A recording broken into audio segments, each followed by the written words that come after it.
Ya, filsafat MIPA berarti nanti akan presentasi kelompok 2 ya, kelompok 2.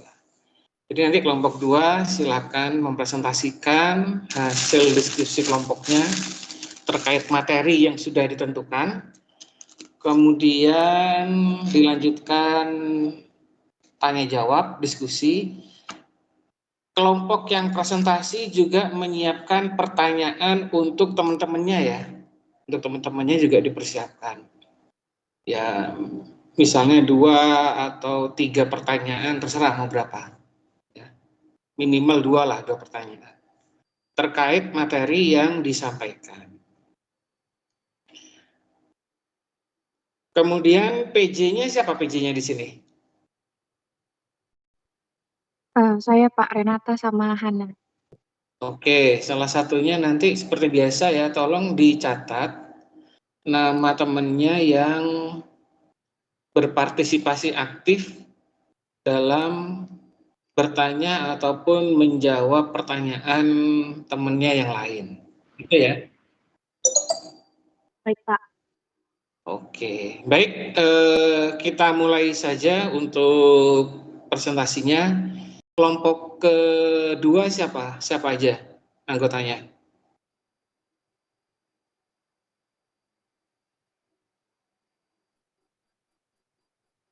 Oh, nggak ada. Alia Helwina, Nisa, sama kita, Pak. Alia Helwina, Jessica Hirunisa. Bukan. Nisa Nurfala. Oh, Nisa Nurfala. Terus satu lagi, berapa orang tadi? 3. Satunya lagi siapa? Gita Lestari. Oke. Ya, silakan dipresentasikan. Izin share screen ya, Bapak. Ya, silakan.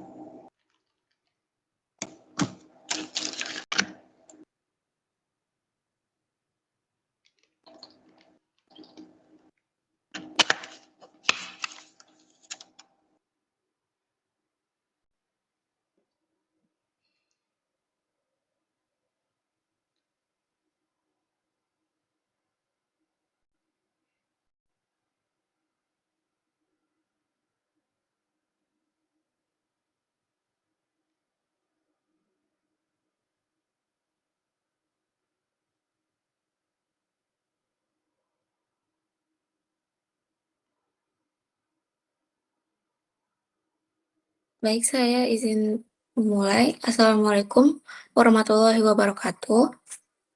Perkenalkan, kami dari kelompok 2 Filsafat MIPA yang akan mempresentasikan materi kami, yaitu terkait ontologi, epistemologi, dan aksiologi ilmu MIPA. Selanjutnya saya serahkan kepada moderator.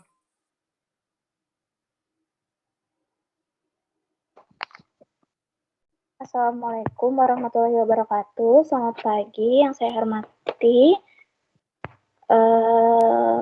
Pak Aris, selaku dosen pengampu mata kuliah Filsafat MIPA, serta teman-teman yang saya banggakan.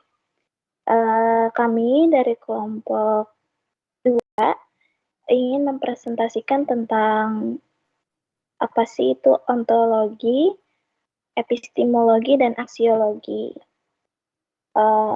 Kami bertiga, yaitu saya sendiri, Gita Lestari, dan kedua rekan saya, yaitu Alia Helwina dan Nisa Nurfala, akan memulai presentasi pada pagi hari ini. Boleh di next.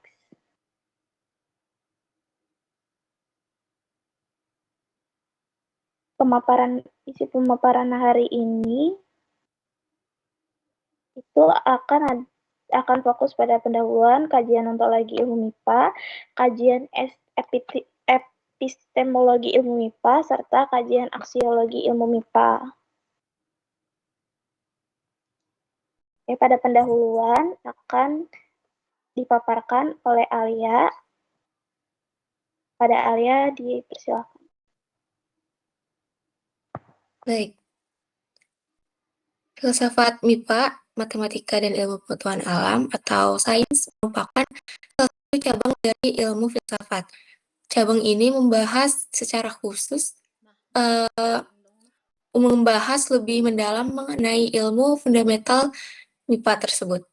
Filsafat MIPA didasari oleh 3 kajian, yaitu epistemologi, ontologi, dan aksiologi. Ontologi membahas tentang hakikat dari objek yang dikaji dalam MIPA seperti keberadaan bilangan dalam matematika atau fenomena alam dalam sains.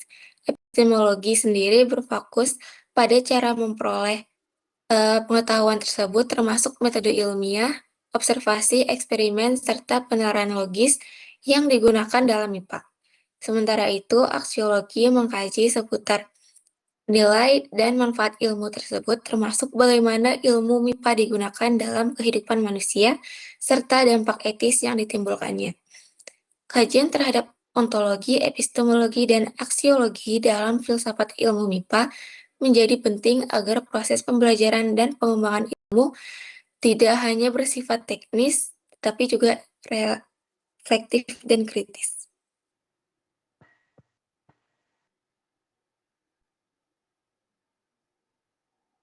Selanjutnya, kita masuk kepada pembahasan yang pertama, yaitu ontologi, dan materi ini akan dipaparkan oleh Nisa Nurfala. Kepada Nisa, dipersilahkan. Oke, baik. Terima kasih kepada moderator yang telah mempersilahkan saya untuk mempresentasikan bagian untuk kajian ontologi MIPA. Oke, pertama saya bagi menjadi 4 bagian penjelasan, yaitu ada dasar filosofis, untuk bagian B, batas-batas wilayah ontologi. Yang C adalah, maaf, Ali boleh diganti gitu nggak slide-nya? Maaf. Ke yang mana? Yang C ada karakteristik objek ke sini, makasih. Ada karakteristik objek MIPA, dan yang terakhir ada urgensi dan implementasinya. Oke, boleh back ke slide awal.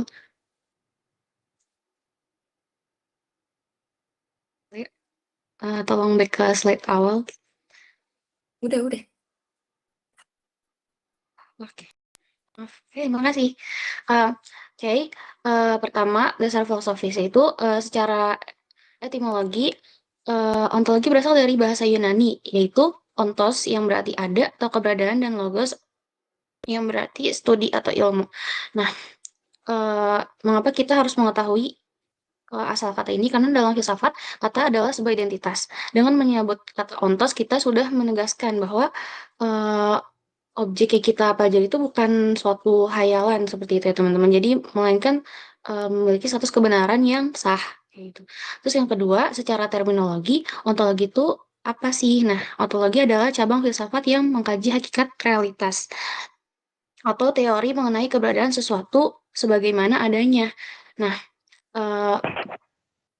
di sini kita bersikap berpikir kritis ya teman-teman. Jadi kita tidak melihat benda hanya dari luarnya aja, tapi kita mencari hakikatnya, kayak apa sih, misalkan contohnya saat melihat pohon gitu. Kita tidak hanya melihat luarnya, kan yang kalau kita lihat dari pohon itu cuman kayak daun atau akar kayak gitu, atau kayunya. Nah, tapi kita bertanya nih secara logis, apa sebenarnya hakikat kehidupan yang ada dalam pohon ini, kayak gitu. Nah, selanjutnya ada fungsi utama ontologi. Nah, fungsi utama ontologi adalah untuk menjawab pertanyaan fundamental apa yang dikaji oleh ilmu pengetahuan. Nah, ini adalah suatu start ya teman-teman dalam memulai suatu penelitian. Nah, jadi seorang ilmuwan itu tidak bisa melanjutkan penelitiannya jika dia tidak pernah mengunci objeknya sejak awal. Dia akan kehilangan arah untuk melanjutkan penelitiannya tersebut. Nah, ibarat kita ingin membedah suatu hal, misalkan seperti makhluk hidup, katak gitu, atau makhluk hidup lainnya. Nah, ketika kita tidak menentukan batas-batas atau objek awal penelitiannya, kita akan bingung sama apa yang kita teliti seperti itu. Nah, makanya si ontologi ini adalah pertama ilmuwan dengan realitas sebelum dia melakukan eksperimen apapun. Nah, selanjutnya yang B itu ada batas-batas wilayah ontologi. Nah, batas-batas wilayah ontologi ini terbagi menjadi 3, yaitu pertama ada batas empiris, kedua batas objek, dan asumsi dasar aksioma. Nah, untuk batas empiris sendiri adalah membatasi kajian pada objek yang berada dalam jangkauan persepsi indrawi dan logika manusia agar dapat diuji ulang. Maksudnya gimana? Maksudnya adalah misalkan gini, kalau misalkan kita nggak membatasi itu pada hal yang dapat di reach, kayak digapai sama indera kita. Kita itu tuh nggak bisa diteliti, teman-teman. Contohnya misalkan yang berbau mistis seperti itu. Nah, jadi batas ini adalah ilmu yang membatasi diri untuk hanya yang bisa dijangkau oleh indera dan logika aja. Nah, mengapa ini penting? Karena sains itu kan membutuhkan verifikasi. Jika sesuatu tidak bisa dilihat, diukur atau didengar baik secara langsung ataupun dengan suatu alat bantu, maka dia tidak bisa diuji ulang seperti itu, teman-teman. Tanpa batasan ini, ilmu pengetahuan itu akan runtuh kayak gitu. Siapapun bisa mengklaim kebenaran tanpa bukti nyata. Jadi misalkan kayak ada itu kursi itu yang ngegerakin jin kayak gitu. Itu kan kayak suatu hal yang nggak bisa dilihat kan jin itu. Karena emang kita mengimani bahwasannya jin itu adalah makhluk gaib kayak gitu. Nah, selanjutnya ada batas objek. Nah, batas objek itu ada material dan formal.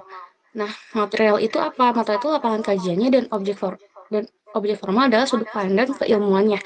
Misalkan kita jelasin dulu. Kita harus membedakan antara lapangan kajian ini dan sudut pandangnya. Nah, kenapa harus dibatasi dan dibedakan? Karena agar tidak terjadi tumpang tindih. Jika seorang fisikawan itu tuh mencoba menjelaskan, misalkan cinta itu hanya lewat rumus gravitasi, dia mampu melampaui batas formalnya, karena batasan ini tuh memastikan setiap ilmuwan tetap tajam dan ahli di bidang spesifiknya. Contoh lainnya, misalkan misalkan kita ngelihat deh malam-malam di langit itu ada bintang. Nah, bintang ini kan sebagai objek materialnya atau lapangan kajian yang mau kita bahas. Nah, selanjutnya objek formalnya, sudut pandang yang dari bintang ini yang kita mau teliti itu apanya sih? Apakah dari segi fisikanya atau matematikanya, seperti itu, teman-teman. Nah, selanjutnya asumsi dasar aksioma. Nah, asumsi dasar ini itu berhenti pada keyakinan dasar. Misalkan kayak bahwa alam semesta itu nyata dan teratur sebagai fondasi riset. Kalau misalkan kita terlalu kayak mempertanyakan hal-hal dasar yang sudah mutlak, itu kita akan terus berputar di keraguan itu aja. Maksudnya jika kita meragukan suatu hal yang udah mutlak itu kita akan berputar di situ aja, dan penelitian itu nggak akan berlanjut jika kita hanya berputar-putar di sana kayak gitu. Nah, makanya perlu adanya asumsi dasar ini supaya bisa melanjutkan penelitian kita kayak gitu. Jadi misalkan jadi kita nggak ada lagi nanya-nanya tentang kayak hal-hal yang emang udah ada dasar verifikasinya kayak gitu, teman-teman. Oke, selanjutnya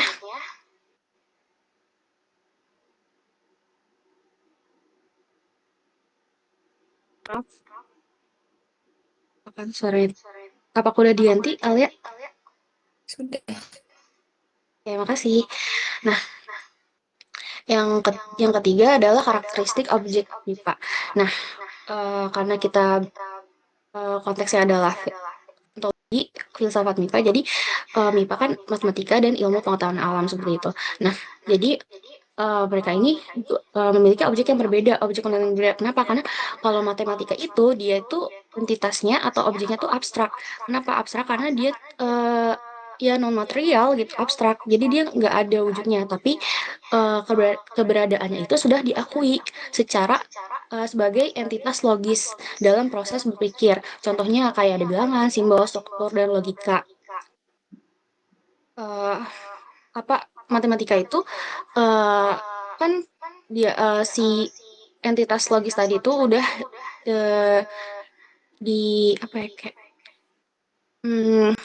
dijadikan bahasa yang emang udah diciptakan untuk mematakan keteraturan alam yang lumayan rumit ini, teman-teman. Jadi kayak jadi walaupun mereka abstrak, mereka memiliki konsistensi yang udah mutlak seperti itu. Nah, kalau untuk sains atau IPA, nah ini dia bagian di entitas fisik, yaitu yang bisa kita lihat perwujudannya. Misalkan berfokus pada fenomena alam yang nyata dan terukur, materi, energi, hukum gerak melalui observasi dan eksperimen, kayak gitu. Jadi sebenarnya mereka tuh saling ini ya, kayak bekerja sama lah kayak gitu. Oke, selanjutnya ada urgensi dan implementasi. Nah, urgensinya apa si ontologi ini? Karena tanpa adanya ontologi, maka metode selanjutnya yang akan kita bahas juga hari ini itu epistemologi, dan tujuan aksiologi itu kan kehilangan arah karena kita dari awal tidak menemukan objek yang ingin kita teliti dan pertanyaan apa yang ingin kita teliti, seperti itu teman-teman, sudut pandang apa yang ingin kita teliti. Nah, selanjutnya ada transformasi pemikiran. Nah, dari sini dapat mengajak kita untuk mengubah hal-hal yang apa-apa tuh dibawanya mistis kayak gitu. Itu menjadi lebih logik kayak gitu, lebih masuk akal atau lebih objektif seperti itu. Nah, selanjutnya ada penerapan praktis. Nah, penerapan praktis ini maksudnya kayak implementasinya. Nah, implementasinya itu contohnya dalam etnomatematika. Etnomatematika itu, etno itu artinya budaya, ya matematika, matematika. Nah, ontologinya itu membuktikan bahwasanya konsep ilmiah itu telah eksis secara alami dalam budaya dan dalam budaya dan aktivitas sosial masyarakat kayak gitu. Oke, mungkin sekian dari saya. Selanjutnya bisa dilanjutkan moderator. Terima kasih. Terima kasih kepada Nisa. Selanjutnya, materi selanjutnya akan dibawakan oleh Alia. Kepada Alia, disilakan. Baik, selanjutnya kita akan masuk ke materi epistemologi. Secara umum, epistemologi dalam lingkup filsafat berisi tentang asal-muasal suatu ilmu, yaitu mengenai bagaimana proses pengetahuan itu didapat, dan dalam filsafat MIPA, epistemologi mengkaji bagaimana pengetahuan ilmiah diperoleh dan disusun, bagaimana metode-metode yang digunakan, serta bagaimana kriteria validitasnya supaya pengetahuan tersebut dapat dipercaya dan dipertanggungjawabkan oleh ilmuwan dan masyarakat. Dalam sumber literatur, MIPA dipandang bukan hanya sebagai kumpulan fakta, melainkan sebagai proses epistemik yang melibatkan observasi, penalaran, dan pengujian teori. MIPA dipahami sebagai suatu aktivitas yang bertujuan menghasilkan pengetahuan yang dapat dipercaya melalui metode tertentu. Pengetahuan ilmiah tidak muncul secara langsung, tetapi melalui tahapan sistematis seperti observasi, hipotesis, eksperimen, dan teori. Dengan demikian, epistemologi sains menyoroti bagaimana proses tersebut menghasilkan pengetahuan yang dianggap sahih atau valid. Selanjutnya, kita punya dua sumber dari epistemologi sendiri, yaitu empirisme dan rasionalisme. Empirisme di sini menekankan bahwa semua pengetahuan berasal dari pengalaman indrawi. Dalam sains, hal ini terlihat dari pentingnya eksperimen dan observasi, namun terdapat kelemahan mendasar, yaitu ketidakmampuan memastikan bahwa pola yang diamati selalu berlaku di masa depan.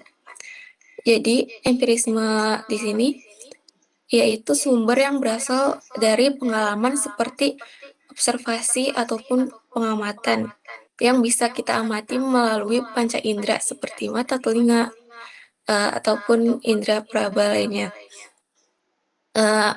Kemudian ada rasionalisme. Sumber rasionalisme di sini merupakan pengetahuan yang tidak hanya berasal dari pengalaman, tapi juga kemampuan akal mengolah informasi dalam sains. Rasionalisme tampak dalam penyusunan teori, penggunaan model matematis, dan penerapan logis. Dengan demikian, sains adalah hasil interaksi antara pengalaman dan rasio. Jadi rasionalisme ini bisa dilihat dari kesimpulan yang berasal dari logika kita sendiri, dari data-data yang sudah dikumpulkan. Di situ kita simpulkan dengan logika kita sendiri, rasionalisme kita sendiri untuk mendapatkan satu kesimpulan yang baik. Dalam literatur menunjukkan bahwa sains modern merupakan hasil kombinasi keduanya, di mana data empiris diproses melalui struktur rasional. Jadi empirisme dan rasionalisme ini saling berhubungan dan tidak bisa dipisahkan karena keduanya itu saling membutuhkan. Pengetahuan MIPA tidak bersifat mutlak. MIPA didapat dari hipotesis yang diobservasi hingga muncul sebuah teori. Maksudnya tidak bersifat mutlak ini bukan berarti tidak bisa sepenuhnya kita percaya, karena ilmu MIPA ini sudah mengalami proses dari pengumpulan data, observasi, dan juga rasionalisme, sehingga bisa menghasilkan satu kesimpulan yang mendekati hasil dan juga bisa dipertanggungjawabkan dan dipercaya. Karena terbatasnya sebuah data, kesimpulan umum yang didapat bersifat probabilitas, tidak mutlak, namun bisa dikembangkan ataupun direvisi. Dalam mencari hasil, MIPA dibatasi oleh 3 hal juga, yakni nilai moral, makna kehidupan, dan pertanyaan metafisik. Saya kira itu saja yang bisa saya sampaikan di epistemologi ini. Untuk selanjutnya, saya kembalikan kepada moderator. Baik, terima kasih Alia. Materi selanjutnya yang akan menjelaskan itu saya sendiri. Materi selanjutnya itu ada yang namanya aksiologi. Nah, jadi teman-teman setelah kita membedah tadi bagian epistemologi untuk mengetahui bagaimana sih sebuah materi atau rumus dalam MIPA itu ditemukan dan diuji kebenarannya. Pertanyaan selanjutnya adalah untuk apa ilmu itu kita miliki. Disinilah kita masuk ke ranah aksiologi.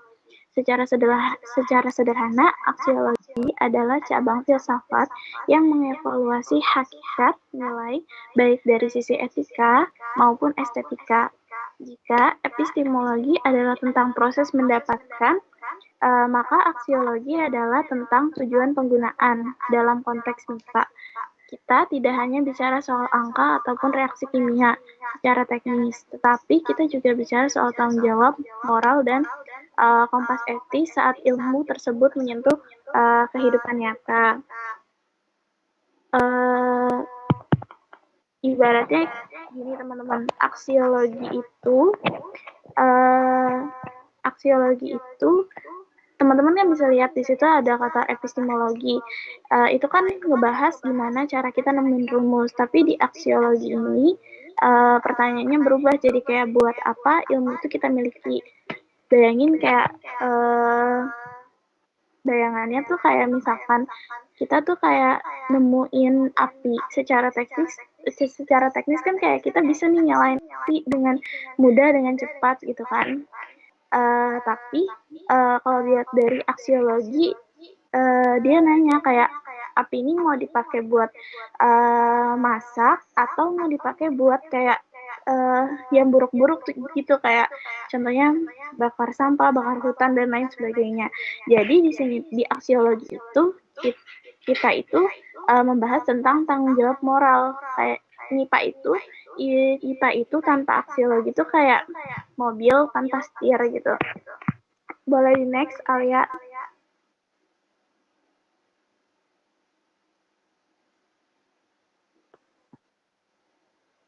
Merujuk pada pemikiran Alex Rosburn dalam buku Philosophy of Science, kita sebagai mahasiswa MIPA itu harus sadar bahwa ilmu pengetahuan itu memiliki batasan wilayah yang tegas. Sains bersifat positif atau deskriptif, artinya MIPA hanya bertugas menjelaskan fenomena alam tanpa berdasarkan data objektif seperti bagaimana sebuah algoritma bekerja atau bagaimana energi nuklir itu dihasilkan. Namun, sains itu menjadi bisu saat dihadapkan pada pertanyaan normatif atau masalah nilai. Rumus matematika itu nggak memiliki otoritas moral untuk menjawab masalah keadilan, hak, maupun kewajiban. Nah, disinilah aksiologi itu berperan sebagai aturan pakai agar kemajuan teknologi tidak melanggar martabat manusia dan kelestarian alam. Di sini saya tuh ngutip dari Alex Rosbaum, intinya sains itu kan sifatnya deskriptif. Dia itu cuma ngasih tahu fakta. Contohnya kayak algoritma matematika itu bisa bantu kita bikin teknologi AI gitu kan. Nah, tapi algoritma itu bisu, dia nggak tahu apakah dia dipakai buat ngebantu hal-hal baik atau malah dipakai buat nyebarin hal-hal buruk yang kayak nyebarin hoax dan lain sebagainya. Jadi sains itu nggak punya hak buat jawab mana yang adil atau mana yang jahat, mana yang baik atau mana yang buruk gitu. Makanya kita sebagai mahasiswa MIPA yang harus menjadi penggeraknya gitu supaya teknologi itu nggak melanggar hal-hal yang merugikan diri kita sendiri juga nantinya. Oke, lanjut. Dalam penerapannya ilmu MIPA itu seringkali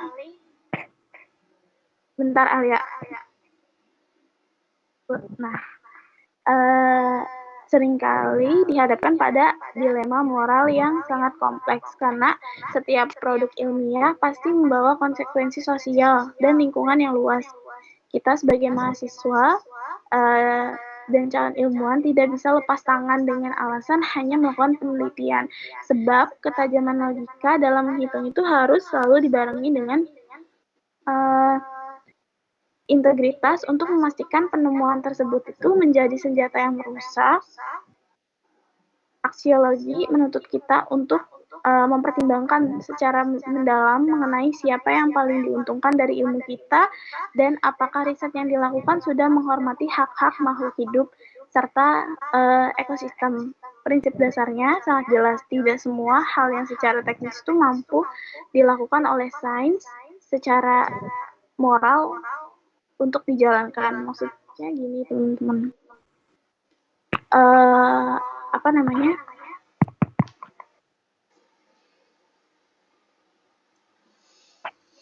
kayak kadang kan kita kayak peneliti gitu atau ilmuwan kayak mikir nih kayak kita bisa nih bikin ini nih gitu. Terus tapi di aksiologi ini kayak kita bisa ngelakuin ini, tapi kita belum tentu nih hal ini tuh boleh kita lakuin gitu. Misalnya kayak kita nemuin sesuatu yang ampuh banget nih buat pertanian, terus buat yang kayak baik nih untuk menaikkan ekonomi lah gitu. Tapi efek sampingnya itu merusak ekosistem buat kayak 50 tahun ke depan atau 100 tahun ke depan. Nah, apakah itu benar? Di sini tanggung jawab intelektual kita itu diuji. Kita tuh nggak cuma dituntut buat jadi orang pintar, tapi kita juga punya kompas etis buat jagain alam dan sesama. Jadi kayak kita tuh di sini kan ada di slide itu ada tanggung jawab intelektual dan keadilan. Jadi ilmu MIPA itu memikul beban yang berat untuk memastikan hasil risetnya itu dapat diakses secara adil tanpa diskriminasi. Maksudnya dapat diakses itu kan kayak kita buat sesuatu nih, tapi kita harus bisa mikirin juga gimana caranya si ilmu ini atau si apa yang udah kita temuin ini bisa diakses sama orang lain gitu. Jadi nggak bisa jadi nggak cuma beberapa orang aja nih yang bisa akses ilmu itu gitu. Nah, aspek keadilan juga menjadi krusial untuk mencegah penyalahgunaan data aksiologi, menekan bahwa kemajuan intelektual itu harus mensejahterakan masyarakat luas juga, bukan justru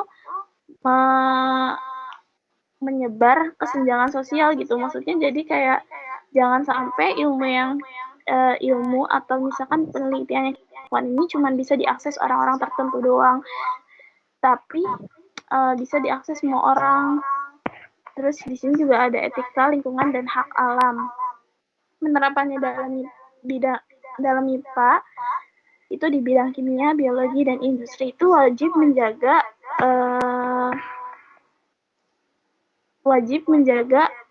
keberlangsungan ekosistem demi hak generasi yang akan mendatang. Seperti yang aku bilang tadi, kayak kita misalkan kita nemuin sesuatu yang bagus banget nih di sekarang, dan itu tuh ngebantu banget buat orang lain juga sebenarnya. Tapi ilmu atau penelitian ini itu ada efek jangka panjangnya gitu, untuk kayak 50 atau 100 tahun ke depan gitu. Nah, terus di sini tuh yang ditanya itu kayak kita itu bakal jadiin si penelitian ini atau enggak gitu, karena kan kita tahu nih si penelitian ini baik di masa sekarang, tapi si penelitian ini ada efek jangka panjangnya gitu, untuk 50 tahun atau 100 tahun ke depan gitu. Jadi kita juga di aksiologi ini juga ditanya kayak lebih baik dilakukan atau tidak, seperti itu. Mungkin kurang lebihnya seperti itu. Boleh dilanjut, Alia.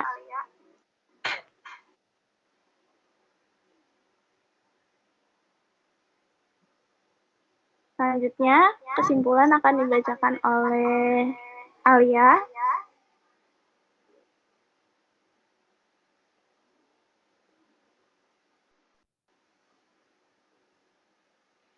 Baik, jadi kesimpulan dari materi kami, filsafat MIPA merupakan fondasi krusial yang memastikan pengembangan ilmu tidak hanya berhenti pada aspek teknis, tapi juga memiliki landasan reflektif yang kuat melalui integrasi ontologi, epistemologi, dan aksiologi.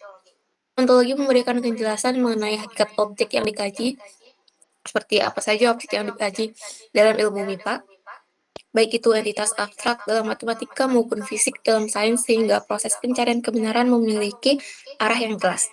Melalui kacamata epistemologi, kita memahami bahwa pengetahuan ilmiah lahir dari sinergi antara rasionalisme dan empirisme yang bersifat sistematis namun tetap terbuka terhadap koreksi sementara.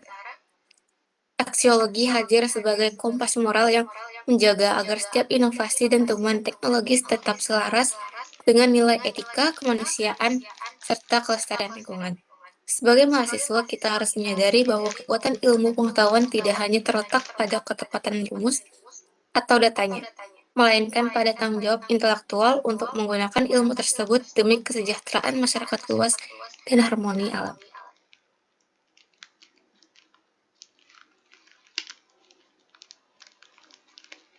Sekian presentasi dari kelompok kami. Apabila terdapat salah kata ataupun kekurangan, kami mohon maaf. Terima kasih. Wassalamualaikum warahmatullahi wabarakatuh. Waalaikumsalam warahmatullahi wabarakatuh.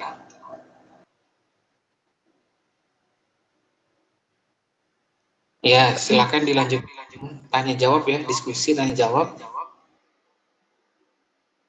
Baik, Pak. Kemudian kita lanjutkan ke sesi diskusi. Di sini ada 5 pertanyaan, dan pertanyaan pertama, jika pengetahuan MIPA bersifat tidak mutlak, bagaimana kita bisa mempercayai hasil penelitian ilmiah?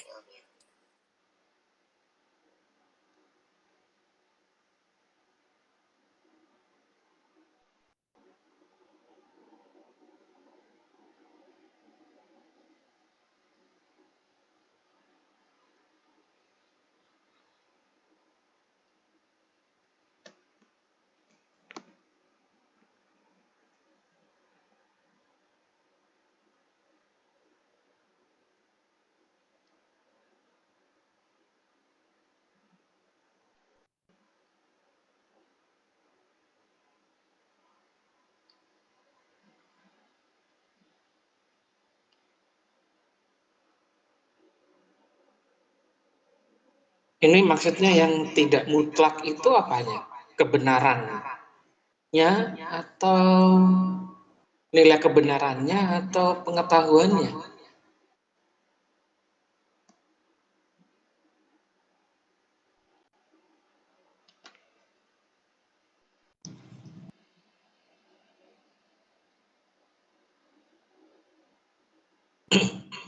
Ini Gimana? lebih ke nilai kebenarannya, Pak. Karena ilmu MIPA itu kan tadi dibahas dia bakal itu bisa direvisi atau dikembangin gitu kan. Oke.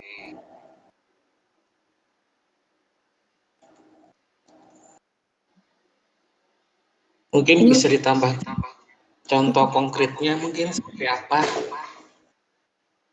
Biar teman-temannya punya bayangan gitu ya. Di matematik atau MIPA, silakan.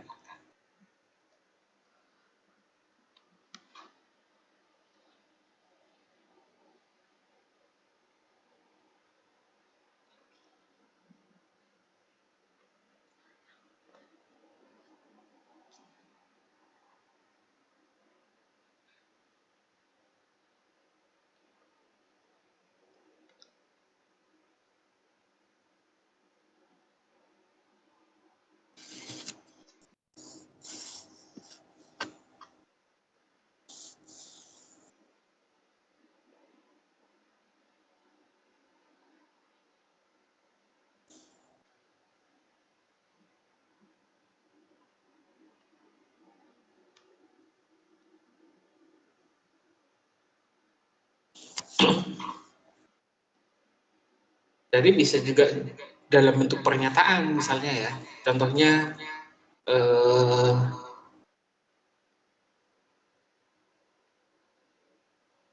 manusia jika menghirup karbon dioksida akan mengalami kematian misalnya. Itu kan satu pengetahuan juga.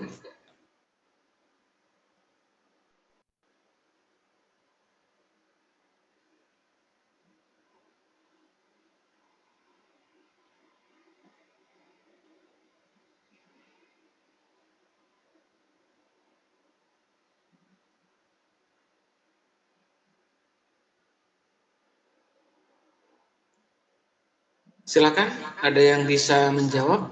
Jika pengetahuan MIPA bersifat tidak mutlak, bagaimana kita bisa mempercayai hasil penelitian ilmiah?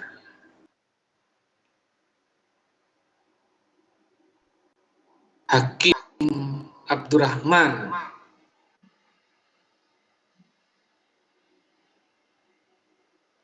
silakan.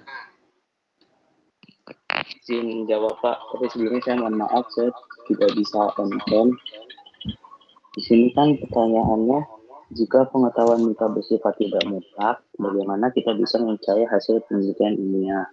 Nah, cara kita bisa mempercayai penelitian ilmiah itu, kita harus dengan cara melihat ilmu-ilmu yang dihasilkan dari penelitian ilmiah ini bukan dari sekedar opini, tapi berdasarkan fakta, uji coba, berbagai metode yang telah dilakukan.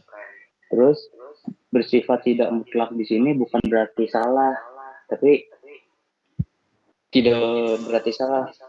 Tapi gimana ya? Tidak bersifat mutlak itu Bukan berarti salah juga benar ya.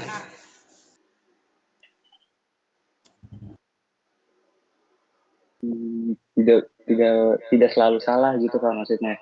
Contohnya seperti teori gravitasi Newton. Itu kan pertama-tama gravitasi Newton kan sudah dibuktikan oleh Newton itu sendiri tuh. Nah, tapi saat ada ilmu yang lebih terbaharui, yang lebih terbukti, itu teori gravitasi Einstein.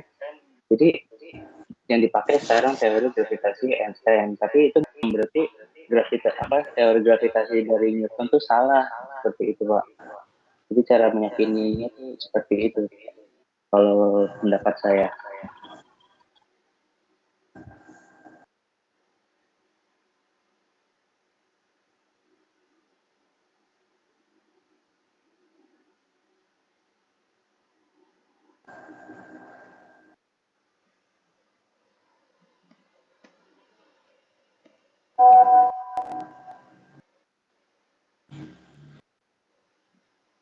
Oke, Hakim, terima kasih sebelumnya untuk jawabannya. Di sini saya ingin menambahkan kayak benar tadi contoh yang dikasih sama Hakim.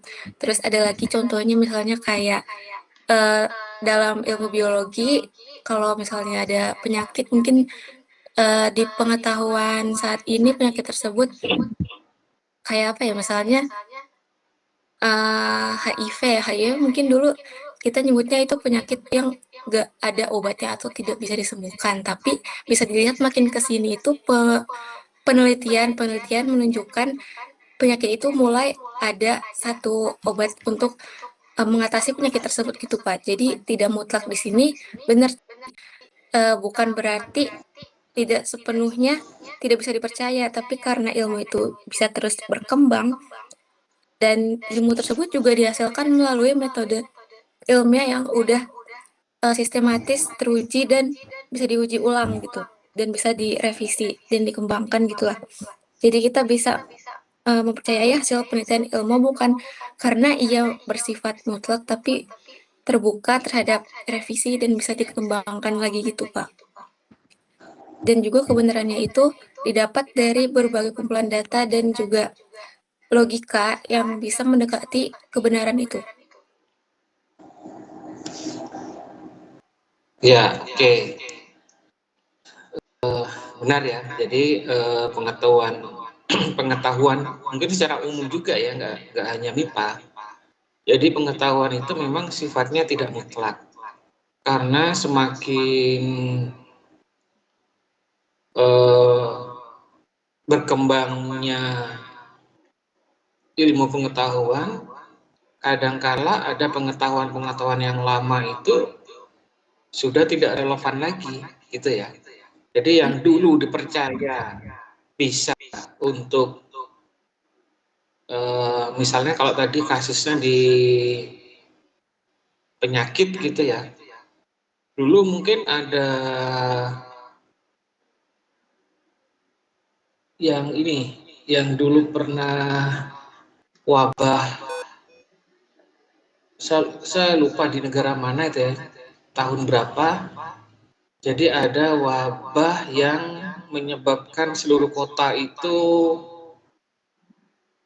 mengalami musibah, banyak kematian yang disebabkan wabah tersebut. Kalau nggak salah disebabkan tikus ya, disebabkan tikus. Saya agak lupa kasusnya. Cuman ceritanya seperti itu. Jadi ada suatu wabah, kemudian di suatu kota.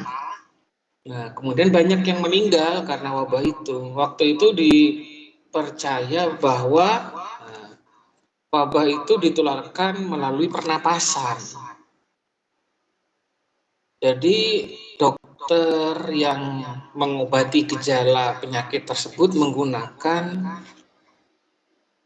kalau sekarang istilahnya APD ya, alat perlindungan diri ya. Bisa pakai baju apa. Nah, kalau dulu itu APD-nya mungkin agak unik, yang kayak yang top, dia pakai apa namanya, pelindung pernapasan itu kayak paruh burung ya. Mungkin pernah lihat atau pernah. Jadi itu alat perlindungan diri dokter sebenarnya. Jadi kayak paruh burung gitu modelnya. Saya ingat karena unik waktu itu ceritanya. Jadi waktu itu dipercaya bahwa penyakit ini disebarkan melalui udara. Semakin hari ke sini, semakin hari orang meneliti, mungkin dalam hal ini secara empirik gitu ya, istilah secara empirik, melakukan suatu penelitian ilmiah, sehingga didapatkan kesimpulan bahwa penyakit ini tidak disebabkan, penularannya tidak disebabkan melalui, penularannya itu tidak melalui udara, jadi melalui hewan, kalau tidak salah seperti itu. Nah itu yang dikatakan sifatnya tidak mutlak, ya, tidak mutlak. Jadi semakin ke sini perkembangan zaman itu sudah semakin canggih. Itu juga di berbagai bidang sebenarnya ya, tidak hanya di MIPA. Dulu orang zaman dulu hanya bisa berangan-angan mobil itu bisa terbang atau ada kendaraan yang bisa terbang. Kalau sekarang sudah ada namanya pesawat, helikopter dan seterusnya.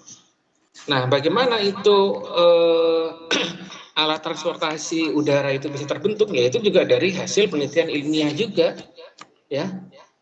Hasil penelitian juga seperti itu. Jadi yang dulunya memang angan-angan,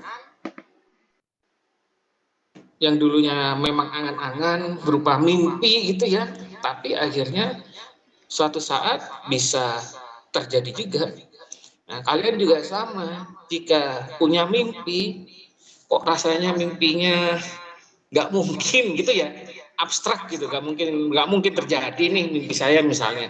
Ya belum tentu juga. Kalau memang kalian serius mengejar mimpi itu, ya lakukanlah penelitian di bidang itu secara konsisten. Jika generasi kalian belum bisa menyelesaikan, mungkin generasi selanjutnya yang akan menyelesaikan. Ya. Maka dari itu kan pengetahuan itu selalu kontinu, tidak berhenti. Ya. Dari generasi A ke generasi B, C, D, dan seterusnya. Tapi tidak berhenti di generasi Z ya. Generasi Z kan sekarang ya. Berarti. Ya, itu hanya istilah aja kalau generasi Z ya. Bukan berurutan dari A, B, C, D, F, G, H, I, J, dan seterusnya. Nah, seperti itulah kira-kira. Lalu bagaimana kita bisa mempercayai hasil penelitian ilmiah? Ya, kita lihat saja hasil penelitian ilmiahnya itu secara aksiologi bisa diterapkan nggak di kehidupan sehari-hari, gitu kan? Misalkan hasil penelitian tentang yang gampang saja di pendidikan matematik saja ya. Nah, kalau kalian lihat, baca-baca gitu di perpustakaan, skripsi kakak kelas kalian yang di pendidikan matematik kan biasanya berkisarnya itu kan penerapan model pembelajaran, efektivitas, ada juga pengembangan media pembelajaran dan lain sebagainya. Nah, kalian lihat di situ, itu kan juga berupa penelitian ilmiah yang dilakukan kakak kelas kalian di bidang pendidikan matematik. Hasil dari penelitian itu bagaimana? Bisa dilihat deskripsi itu hasilnya. Oh, ternyata penerapan model pembelajaran problem based learning misalnya, itu dapat meningkatkan hasil belajar siswa. Nah, itu terlihat hasilnya. Ya. Terlihat. Jadi penerapannya seperti apa itu dalam kerangka aksiologis kelihatannya ya. Seperti itu kira-kira. Mungkin nanti suatu saat model-model pembelajaran yang sekarang sering digunakan, suatu saat nanti di masa depan sudah akan kuno ya, tidak akan bisa digunakan lagi misalnya, atau mungkin terasa kayaknya model pembelajaran seperti ini sudah gak cocok nih. Sama kayak handphone dulu. Handphone, saya nggak tahu kalian masih pernah tahu handphone yang gede-gede nggak? Jadi handphone dulu itu gede, ya besar ya. Ada tombol-tombolnya gitu ya. Kalau dibawa itu, ya paling kalau buat melempar kucing itu kayaknya bisa ya, karena gede waktu itu. Yang punya juga orang yang kaya saja, yang berduit saja waktu itu. Nah, semakin tahun sampai hari ini, handphone itu semakin kecil ya kan, semakin kecil, ukurannya lebih kecil, kemudian fiturnya juga lebih canggih daripada yang dulu. Bahkan handphone yang sekarang itu juga bisa dikatakan semi komputer sebenarnya ya. Apapun bisa dilakukan menggunakan handphone sekarang. Nah, itu salah satu contoh pengetahuan yang bersifat tidak mutlak. Oke. Mungkin ada yang ditanyakan lagi? Silakan.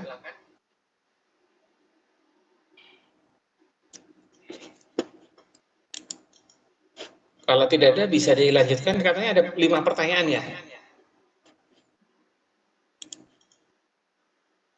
Ada 4, Pak. Mohon maaf. Oh, ada 4. Oke, silakan lanjutkan. Baik. Saya izin melanjutkan untuk diskusi yang kedua. Pertanyaannya, menurut kalian mana yang lebih penting dalam sains? Pengalaman, empirisme, atau akal, rasionalisme, dan mengapa? Silakan apabila ada yang memberikan pendapat, boleh raise hand, dan nanti setelah itu bisa kami tambahkan.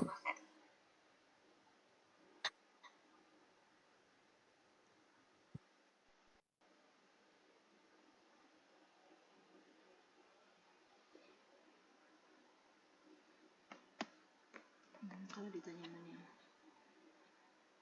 menurut saya sih dua-duanya sama-sama penting, karena kan empirisme atau pengalaman itu penting karena ada sains, karena sains ini kan butuh fakta dari pengamatan dan eksperimen ya. Tapi kalau rasionalisme itu juga penting untuk membantu kita dalam berpikir logis gitu, menyusun teori, dan juga kita dapat menyimpulkan. Contohnya mungkin kita bisa lihat apel jatuh, nah itu kan empirisme, yaitu pengalaman. Tapi tanpa pemikiran yang logis kita nggak akan sampai. Ya, siapa nih yang resen? Jadi sains itu butuh keduanya, fakta dari lapangan. GS itu siapa? Gushen ya? Gilang Sudrajat, Pak. Oh, gila. Saya, Pak. Oh iya.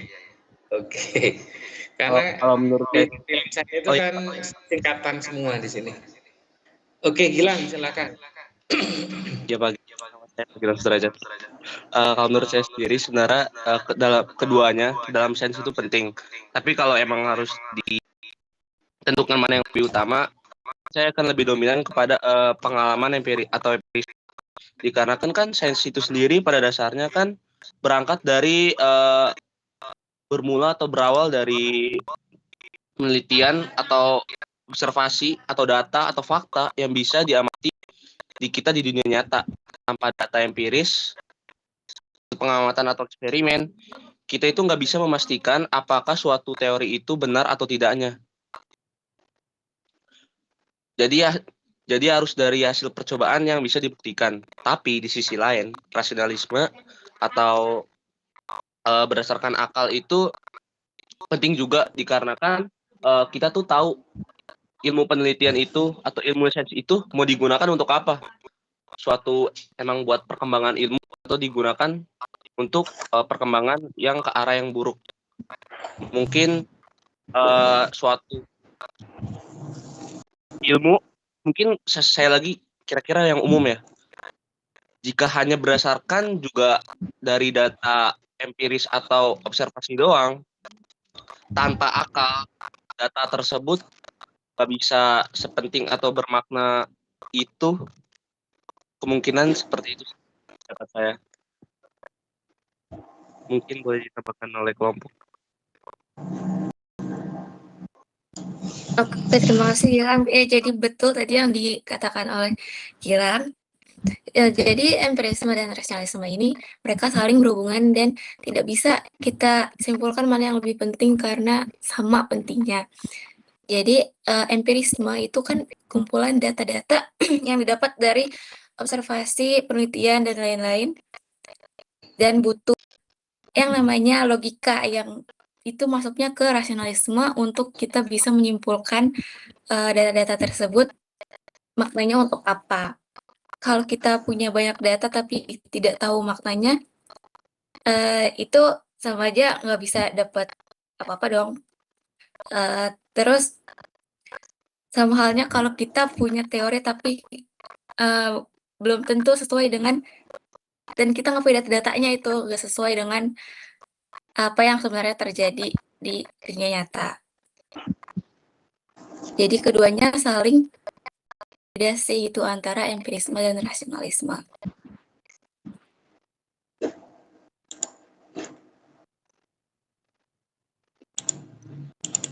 Iya, betul. Jadi memang empirisme dan rasionalisme itu ya setali dua mata uang ya istilahnya. Atau kayak Romeo dan Juliet. Romeo nggak bisa hidup tanpa Juliet, begitu pula sebaliknya. Juliet nggak bisa hidup tanpa Romeo gitu mungkin. Jadi rasionalisme itu kan terkait dengan struktur berpikir ya. Jadi terkait dengan proses logis yang terstruktur namanya. Nah, sedangkan kalau empirisme itu kan bagaimana cara membuktikan fakta yang ada di lapangan itu benar terjadi atau tidak. Nah, proses ini nanti macamnya banyak, bisa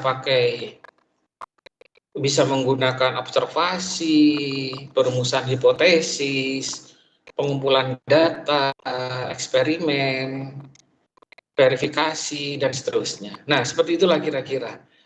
Ya. Jadi memang di dalam ini kan dalam epistemologi ya sebenarnya ya, rasionalisme dan empirisme itu ya. Jadi pengetahuan itu memang nggak bisa didapatkan dari sekedar ngomong saja, ya. Jadi nggak bisa. Jadi misalnya, jadi sempat disinggung tentang api ya. Oh, api itu mah bisa dinyalakan di mana saja gitu kan. Itu kan bisa saja itu pengetahuan, tapi itu hanya sekedar omong-omong saja. Gitu.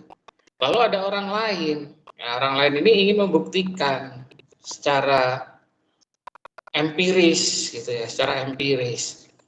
Apakah memang benar api itu bisa dihidupkan di mana saja? Nah, kemudian dia mulai berpikir. Nah, mulai berpikir inilah yang rasionalismenya. Kita melakukan percobaan, urutan logisnya seperti apa? Jadi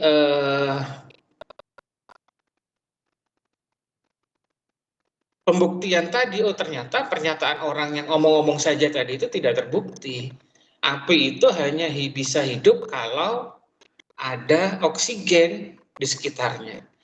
Ya, kalau tidak ada oksigen atau oksigennya habis, api juga akan ikut mati. Ya.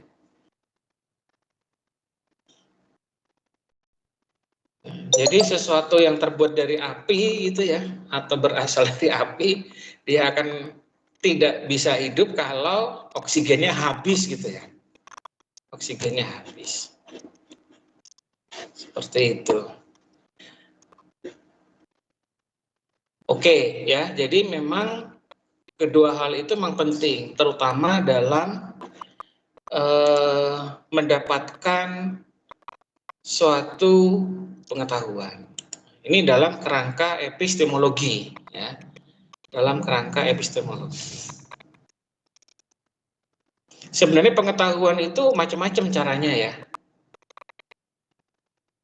Cuman nggak dibahas di sini kayaknya. Ada yang namanya intuisi. Ya, ada yang namanya ada banyak sih cara mendapatkan pengetahuan itu, caranya banyak. Kalau yang di kerangka epistemologi ini ya dua ini yang sering yang sering digaungkan gitu ya.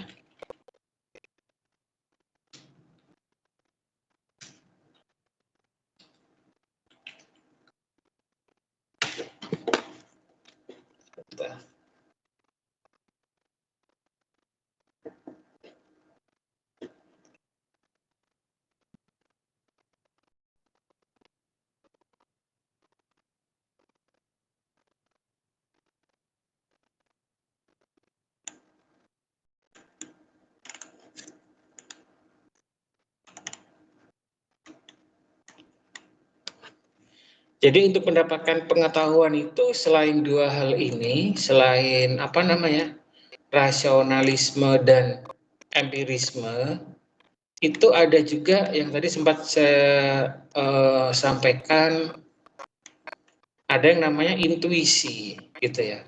Ada juga yang namanya tradisi atau kebiasaan gitu ya, secara turun-temurun. Kalau intuisi itu apa intuisi? Jadi intuisi itu apa ya? Seperti pemahamannya dalam hal ini pengetahuan gitu ya, yang muncul tanpa proses penalaran analitis yang disadari. Contohnya apa? Contohnya misal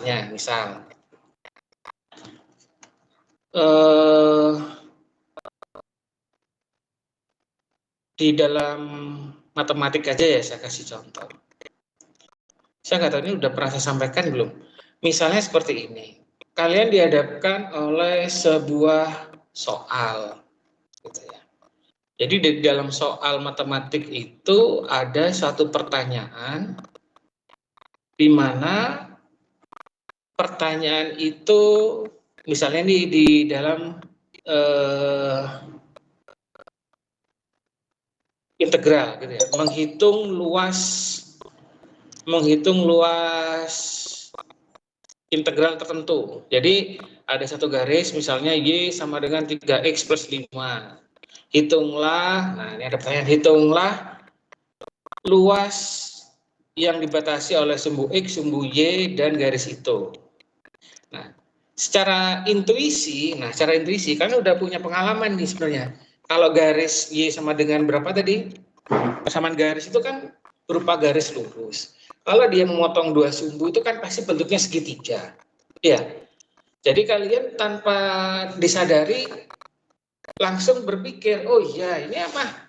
Gampang, ini sama aja kayak menghitung luas segitiga tanpa melakukan perhitungan atau tanpa melakukan istilahnya itu penelitiannya itu ya. Jadi tanpa melakukan perhitungan dengan menggunakan integral. Jadi dalam pikiran kalian itu sudah langsung ketahuan intuisinya. Itu secara intuisi namanya. Jadi sudah langsung ketahuan, oh ya ini sama aja kayak luas segitiga gitu aja. Nah, ternyata setelah kalian buktikan menggunakan perhitungan integral, ternyata memang benar. Apa yang kalian pikirkan sebelumnya dengan hitungan yang telah dilakukan itu ternyata hasilnya sama misalnya. Nah, itu secara intuisi yang tadi dibayangkan di awal itu secara intuisi namanya. Itu contoh. Jadi cara mendapatkan pengetahuan macam-macam. Selain itu ada juga yang tradisi atau kebiasaan yang secara turun-temurun misalnya. Apa contohnya? Ada yang tahu nggak? Banyak ini mah. Biasanya di tiap daerah itu punya tradisi sendiri-sendiri gitu ya, yang diwariskan turun-temurun biasanya. Cuman untuk mempercayai itu ya perlu adanya penelitian juga benar atau enggaknya gitu ya. Contohnya apa tradisi? Contohnya misalnya, oh anak perempuan itu kalau makan jangan di pintu gitu ya. Nanti apa ya? Bisa apa? Lupa saya. Jadi kalau anak perempuan makan di pintu itu biasanya susah dapat jodoh misalnya. Kayaknya ada yang kayak gitu ya. Atau yang horor-horor ada biasanya. Jadi kalau habis maghrib itu jangan lewat di bawah ranting pohon yang bentuknya, biasanya kalau di pohon beringin itu kan ada yang akarnya bentuknya kayak lingkaran itu ya, ke tanahnya itu. Biasanya nanti akan diikuti penunggu pohon itu biasanya. Itu kan tradisi turun-temurun sebenarnya ya. Nah, yang seperti itu. Nah, itu cara mendapatkan pengetahuan seperti itu. Jadi itu diwariskan turun-temurun dari kakek nenek ke orang tua kalian, ceritanya seperti ini. Kemudian di orang tua kalian menceritakan ke kalian, itu. Nanti kalian menceritakan ke anak kalian seperti itu. Dan seterusnya. Nah, itu biasanya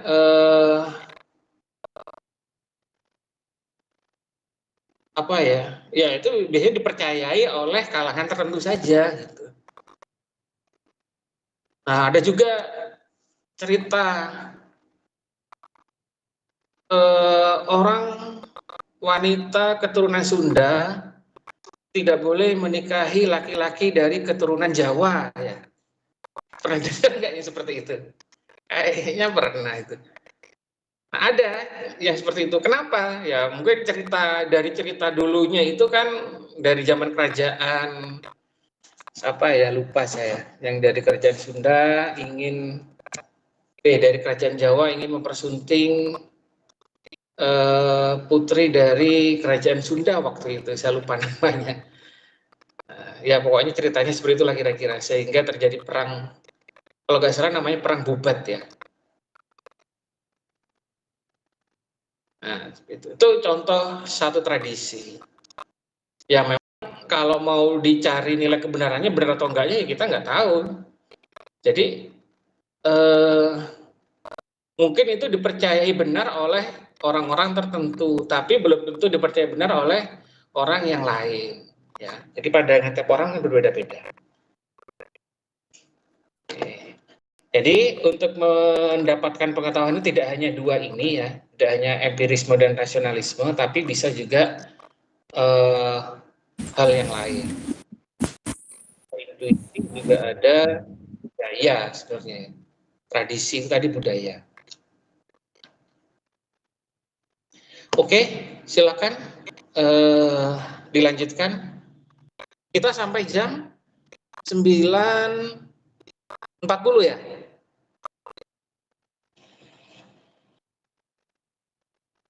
Iya Pak, sampai 9.40. Oke, dilanjutkan. Yang ketiga ini apa?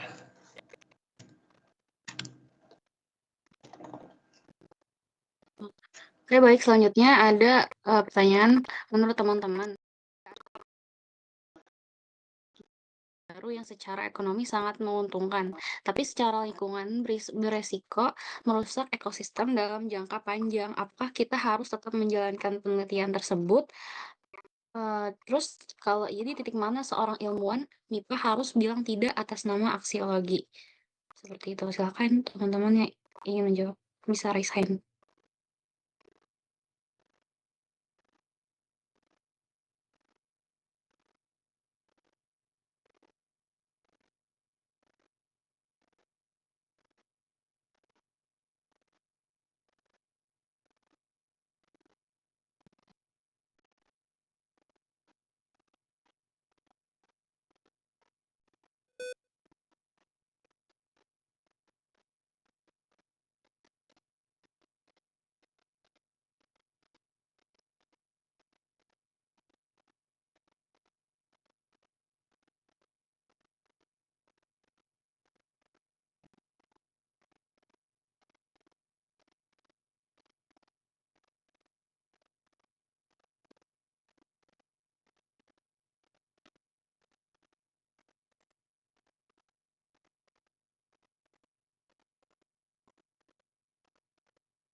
Nah, silakan. Contohnya apa? Ada nggak contoh penemuan teknologi atau rumus kimia gitu yang secara ekonomi menguntungkan tapi secara lingkungan beresiko merusak ekosistem dalam jangka panjang?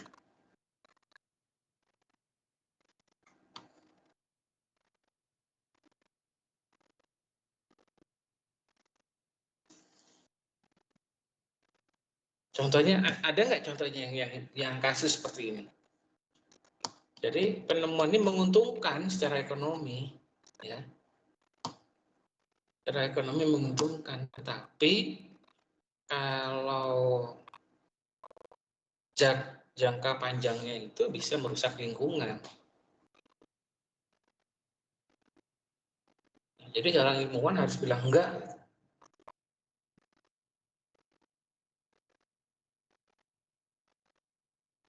Padahal yang menemukan ilmuwan juga kayaknya ya. Yang menemukan ilmuwan, yang bilang tidak juga ilmuwan juga.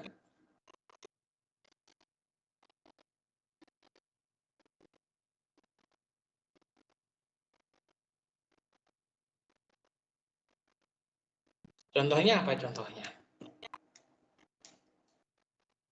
Ada yang tahu contohnya apa?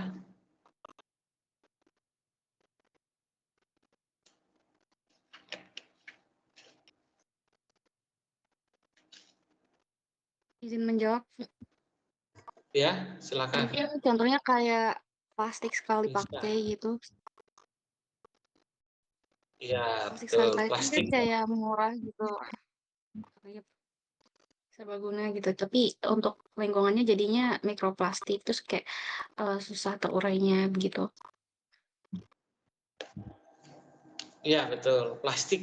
Ya, jadi plastik itu salah satu penemuan yang memiliki keuntungan secara ekonomi gitu ya. Ya. Apa-apa kita kalau mau bawa barang bungkus aja pakai plastik biar gampang. Buat tempat minum, buat packing, buat segala macam, itu pakai plastik lebih mudah. Atau melindungi barang supaya tidak basah pakai plastik. Itu lebih menguntungkan. Daripada kalian pakai terpal kan, sudah mahal, terpal itu sudah lebih mahal, kemudian lebih berat juga. Tapi kalau plastik itu secara ekonomi lebih menguntungkan, ringan, tidak tembus air, mudah dibawa, harganya murah juga. Bahkan tidak berharga malahan ya. Jadi kalau kalian dulu beli sesuatu di toko swalayan misalnya itu kan langsung pakai bungkus plastik. Gampang bawanya. Tapi semakin hari akhirnya diketahui bahwa plastik itu memiliki ketidakuntungan ya atau memiliki resiko yang merusak ekosistem. Bahkan untuk terurai pun butuh waktu yang lama sekali gitu ya. Terurai sampai hilang itu terurainya masih lama. Lalu bagaimana seorang ilmuwan harus bilang tidak gitu ya? Apakah harus tetap ini menjalankan penelitian itu penelitian apa maksudnya ini?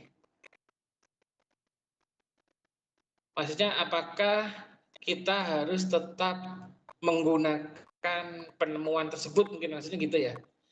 Kita tetap menggunakan plastik tersebut atau kita bilang enggak gitu.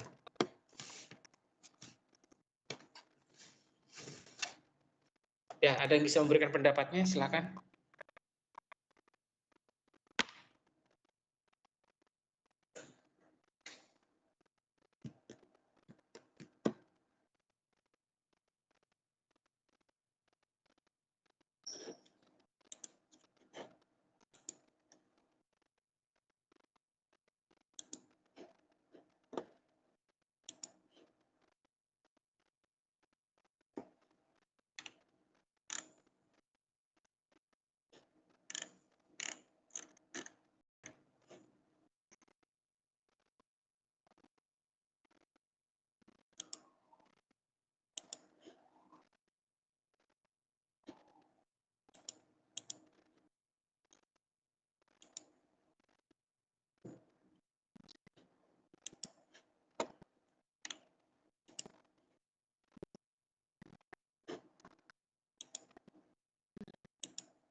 Silakan.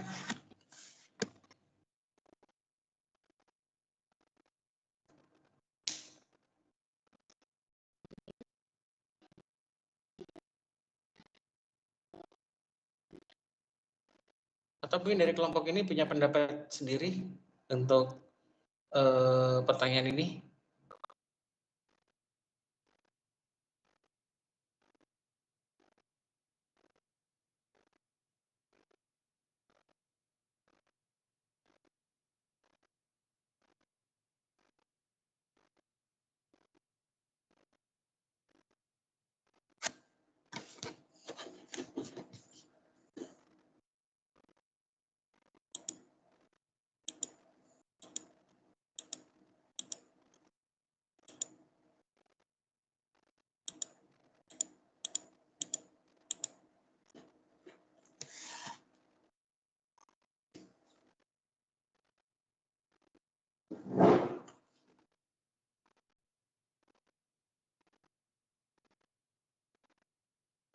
siapa nih? Zaskia. Silakan Zaskia Silakan, Mas. Rahmah. Baik, Bapak, saya izin memberikan pendapat. Kalau menurut saya, penelitian itu bisa aja nggak harus langsung dihentikan, tapi kalau bisa dievaluasi dulu secara ilmiah atau kayak dari dampaknya. Nah, kalau semisal manfaatnya itu besar, tapi punya resiko yang lebih besar gitu, bahkan sampai berkepanjangan atau bahkan merusak lingkungan. Itu kalau menurut saya itu seorang ilmuwan MIPA itu harus berani menghentikan atau mengatakan tidak apabila dampak negatifnya itu lebih besar daripada manfaatnya. Karena dijelaskan tadi sama teman-teman bahwa aksiologi itu ada eksploitasi dalam sains itu tuh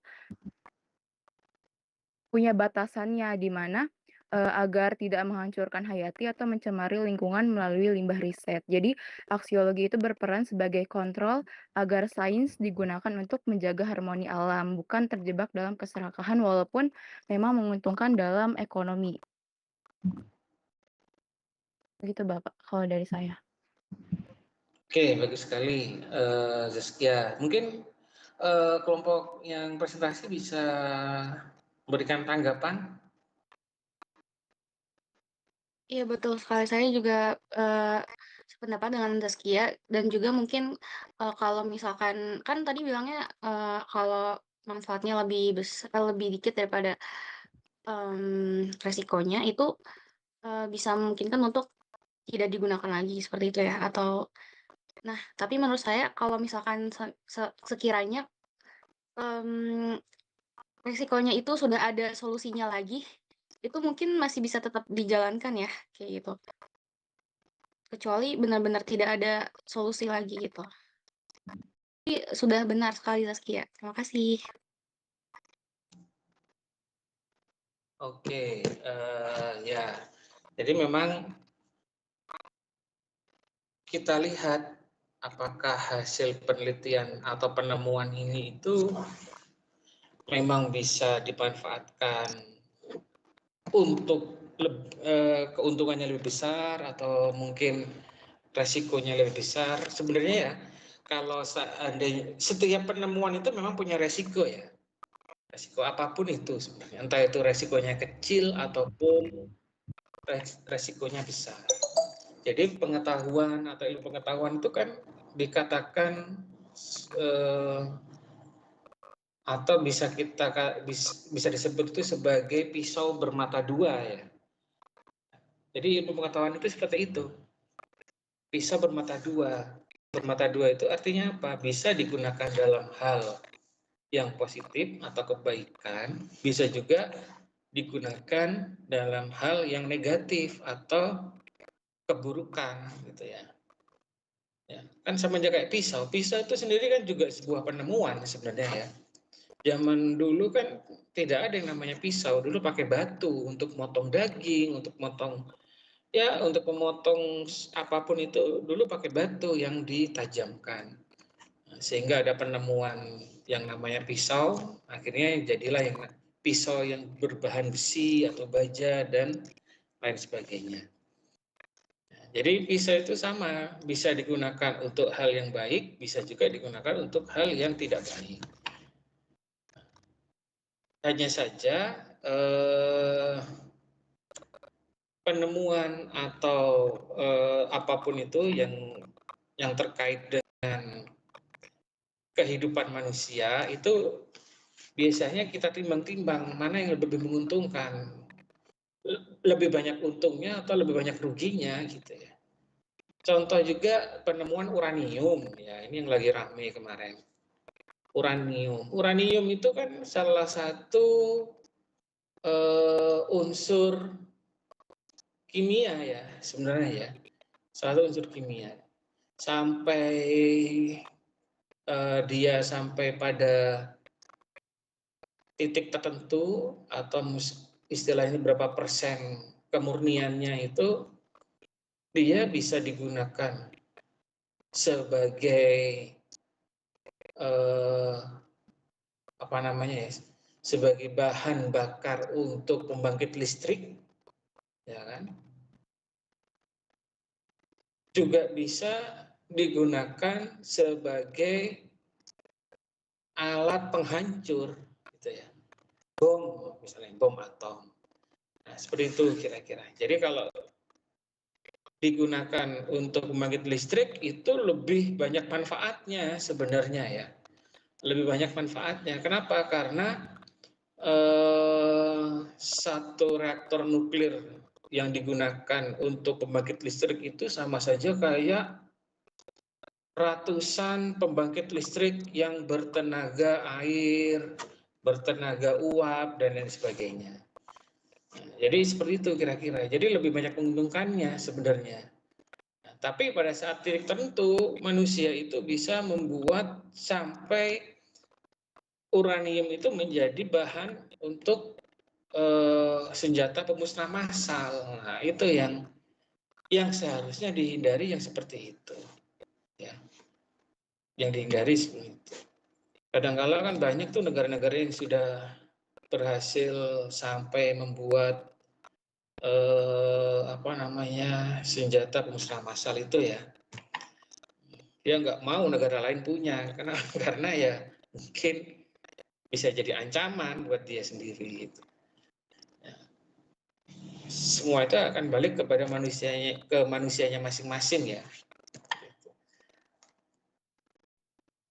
Nah, seperti itulah kira-kira untuk diskusi yang ketiga ini. Kemudian ada yang keempat ya, yang terakhir ya, tentang apa itu?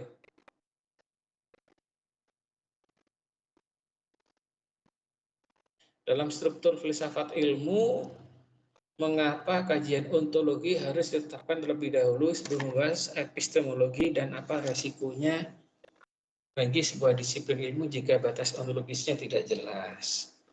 Nah, sebenarnya ini terkait ya, pilar filsafat ilmu kan memang 3 tadi, ontologi, epistemologi, dan aksiologi.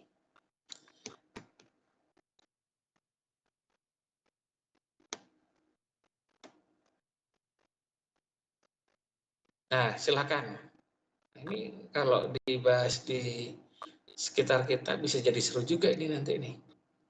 Diskusi yang keempat ini.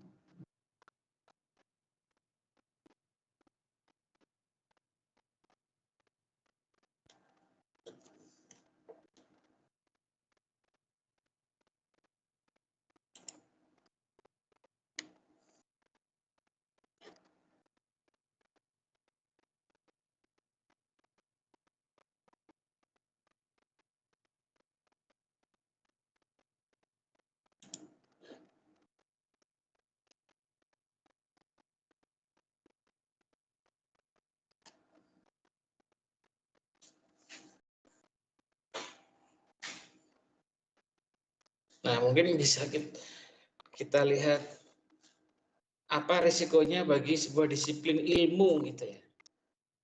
Misalnya di MIPA, disiplin ilmu yang di MIPA misalnya. Kita ngomongnya MIPA, tidak matematika saja ya, ada matematika dan IPA gitu. Saya ambil contoh, ontologi itu kan bisa dimaknai sebagai apa yang akan dikaji ya. Apa yang akan dikaji. Kita ngomong di MIPA. Di MIPA itu kan ada matematika dan IPA. Saya ambil contoh IPA sekarang. IPA itu ada yang fisik, ya kan? Nanti fisik itu ke fisika, kemudian ada yang ke alam, ya alam itu nanti masuknya ke biologi, ya. Alam itu kan bisa tumbuhan, manusia, tumbuhan, makhluk hidup, gitu ya. Kemudian ada yang kalau kimia itu ke zat-zat gitu ya, ke zat-zat yang terkait. Gitu. Jadi ke kimia. Nah, lalu ada satu lagi, kalau bumi itu kan juga termasuk alam, termasuk bagian dari alam sebenarnya ya, bumi.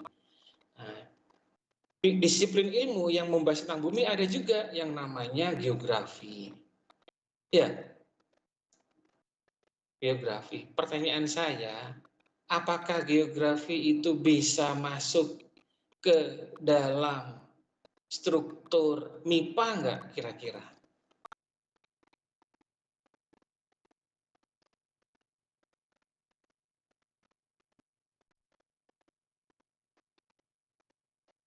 Bumi, karena kebumian misalnya ya, bumi itu kan nggak, di fisika nggak dibahas, di kimia juga nggak dibahas, di biologi ya maksudnya nggak dibahas itu nggak dibahas secara umum ya, mungkin ada sedikit-sedikit masuk. Di matematika nggak dibahas secara khusus juga, ada di matematika ada, misalnya cara mengukur luas tanah, nah, itu kan termasuk bagian dari geografi sebenarnya ya, ilmu kebumiannya itu. Kalau astronomi masuk di fisika. Nah, kalau geografi, kita harus tahu batasnya. Nah, nanti kalian coba lihat di kampus lain. Di kampus lain itu ada bidang disiplin ilmu geografi itu masuk MIPA. Nah, tapi ada juga di kampus yang lain juga, contohnya di UNJ gitu, geografi tidak masuk di MIPA, malah masuk di ilmu sosial. Nah, ini kan jadi agak ya mungkin punya pendapat ontologis sendiri kali ya. Tiap kampus kan punya hak prerogatif menentukan mau di mana letaknya, ya tergantung sudut pandang masing-masing gitu. Nah, kalau menurut kalian gimana? Nah, itu kan sama seperti ini pertanyaannya. Jadi batas ontologisnya tidak jelas. Dia masuk di mana? Mau masuk di MIPA atau mau masuk di ilmu sosial. Itu contoh disiplin ilmu yang batas ontologisnya belum jelas ya. Itu menurut beberapa orang saja sebenarnya. Nah, coba kalian lihat di kampus lain, di geografi itu ada masuk di MIPA malahan. Coba saya cek.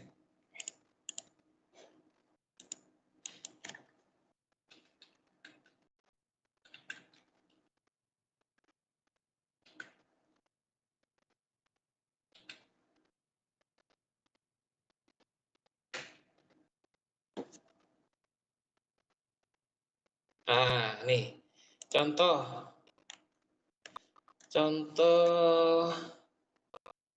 di sesepuhnya UNJ ya, sesepuhnya UNJ itu geografi itu masuk FMIPA.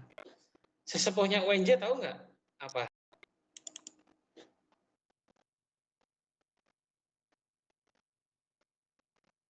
Loh, kalian sejarah UNJ belum tahu ya? Kemarin waktu itu nggak diceritakan pada saat mahasiswa baru ada kayaknya. UNJ itu kan asal kan dulu sebelum UNJ kan berupa fakultas juga kan, sejarahnya kan gitu. Ada yang tahu nggak? Loh, nggak tahu ini kayaknya nih. UI bukan, Jadi Pak. Kenapa? UI bukan, Pak.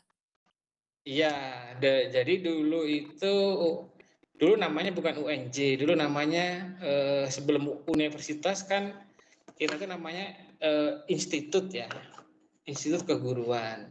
Nah, sebelum jadi institut keguruan, kita itu dulu bagian dari UI, Fakultas Pendidikannya UI waktu itu. Jadi kita itu kalau ngomong UNJ, ya berarti kita cucunya UI sebenarnya ya. Jadi awal mulanya dari UI dulu nih, Universitas Indonesia. Fakultas Pendidikan. Karena semakin banyak jurusan di bawah Fakultas Pendidikan, akhirnya berdiri sendiri, memisahkan secara khusus untuk melahirkan para calon guru. Nah, biar UI terpisah, UI itu untuk ilmuwannya, kemudian IKIP UNJ itu untuk calon gurunya, memisahkan diri. Nah, berdirilah IKIP Jakarta waktu itu. Nah, IKIP Jakarta berkembang, akhirnya IKIP Jakarta ya nggak jurusannya atau prodinya ternyata nggak hanya pendidikan saja, akhirnya nggak tahu kok tiba-tiba ada yang non kependidikan istilahnya waktu itu. Padahal non kependidikan di UI waktu itu sudah ada kan.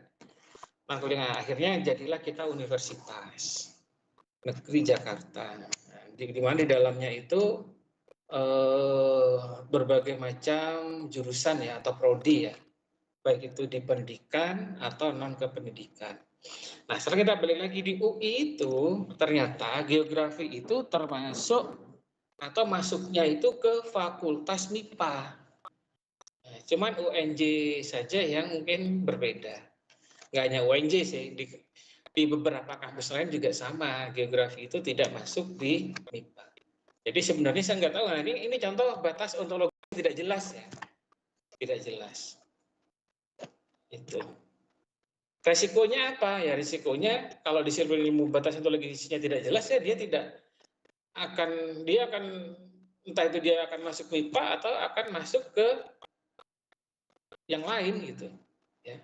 Kajiannya nanti akan membingungkan orang di dalamnya gitu. Kalau kajian ontologisnya tidak jelas. Nah, di kita juga sama, pendidikan matematik juga sama sebenarnya. Jadi kita itu di matematika itu batasan ontologisnya itu kita harus jelas, kajian kita harus jelas. Di S1 pendidikan matematika, kajian kita itu hanya mengurusi calon guru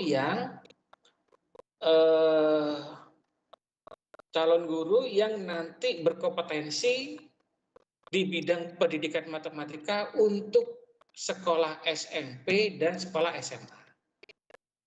Bukan di SD, meskipun SD juga ada matematika ya. Nah, tapi kita di ontologisnya sudah secara ontologis kita dibatasi. Hanya untuk calon guru matematika SMP dan calon guru matematika SMA. Kalau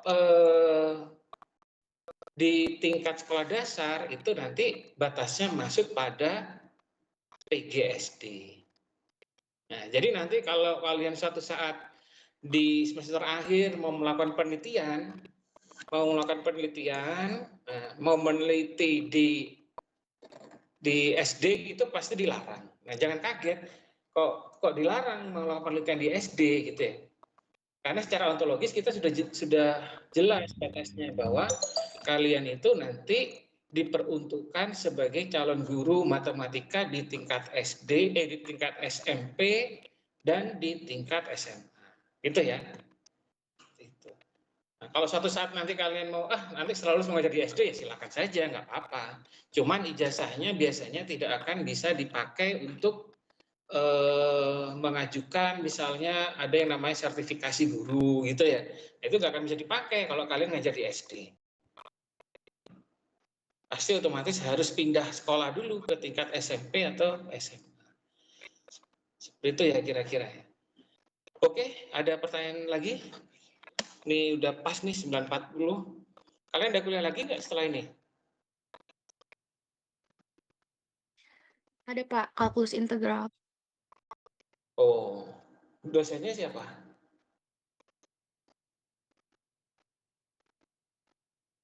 Bu Elis, Pak. Oh, Bu Elis. Oh, jangan telat tuh kalau Bu Elis tuh. Ini tapi online ya, Bu Elis ya? Iya, Pak. Oke, sudah. Oke, mungkin cukup ya untuk perkuliahan filsafat MIPA hari ini. Ketua kelas tadi tolong dicatat nama-nama yang sudah bertanya ataupun menjawab, nanti dikirim ke saya daftar namanya ya, seperti biasa. Itu saja dari saya akhiri dulu. Assalamualaikum warahmatullahi wabarakatuh. Silakan ditutup terlebih dahulu oleh kelompok kedua. Silakan. Waalaikumsalam. Terima kasih Bapak sudah membantu menambahkan diskusi pada hari ini. Terima kasih juga untuk teman-teman yang sudah menjawab dan mengikuti diskusi secara aktif. Karena waktunya sudah habis, kami dari dua izin untuk menutup presentasi dan sesi diskusi kami. Kurang lebihnya mohon maaf. Wassalamualaikum warahmatullahi wabarakatuh. Waalaikumsalam. Baik, kita ketemu lagi minggu depan ya. Saya izin undur diri dulu ya. Assalamualaikum warahmatullahi wabarakatuh. Salam, terima kasih Pak. Waalaikumsalam. Makasih Pak.